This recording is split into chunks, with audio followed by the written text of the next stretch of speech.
Hi, Marion Owen here, and welcome to my greenhouse. It is late summer, early fall, and I've just now converted it to a Comfrey curing greenhouse. So why Comfrey?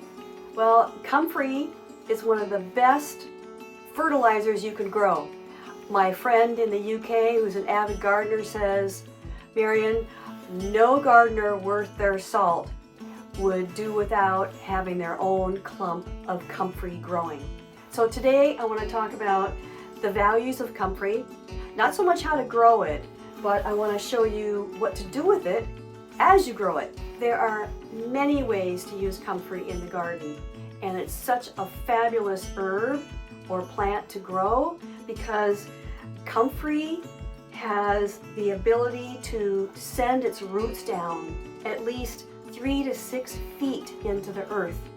And by doing that, it draws up all these minerals, all these nutrients, and concentrates it in the cells. It also has the ability to break up hard soil. So if you're dealing with hard packed soil, Comfrey is your friend. It has phenomenal amounts of N and P and K. Nitrogen for leaf growth, phosphorus for roots, and potassium for flowers and fruiting. So the other reason I like Comfrey is because bees love it. The purple flowers, which bloom from early spring way into frost, bees are all over it. So it's great for pollinators. So I'm going to show you today a couple ways that I make Comfrey into fertilizers that are readily available to use. Because not only do I put it in my compost heap and I mulch my potatoes with it, here's a couple things that I'd like you to know.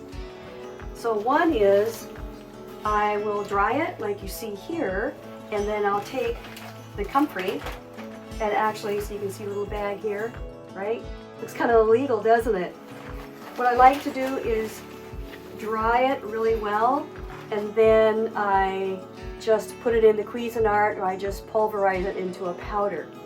Now this powder I then will add to seed starting mixes, my hanging baskets, my containers. Once you start using Comfrey, you'll think of all kinds of applications for it. Here's another thing that is so valuable. You can read about this on the internet. I'm going to show you just quickly how to make your own liquid Comfrey fertilizer. Since I'm from Alaska, you can call it like Northern Comfort, you know, C-O-M-F-E-R-T.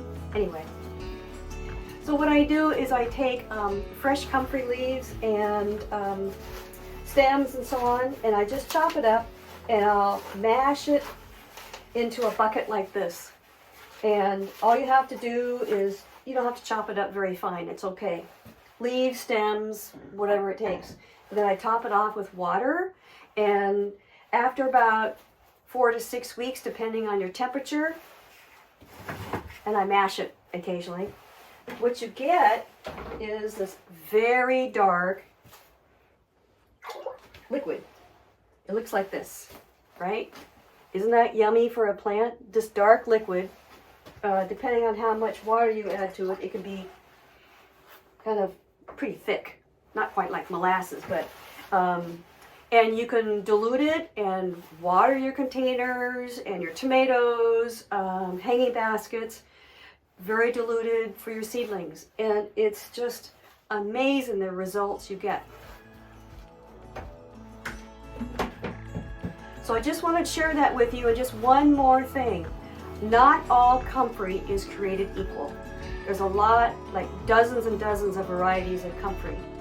The Comfrey you don't want are the shorter varieties that send out runners all over the place and they take over your garden.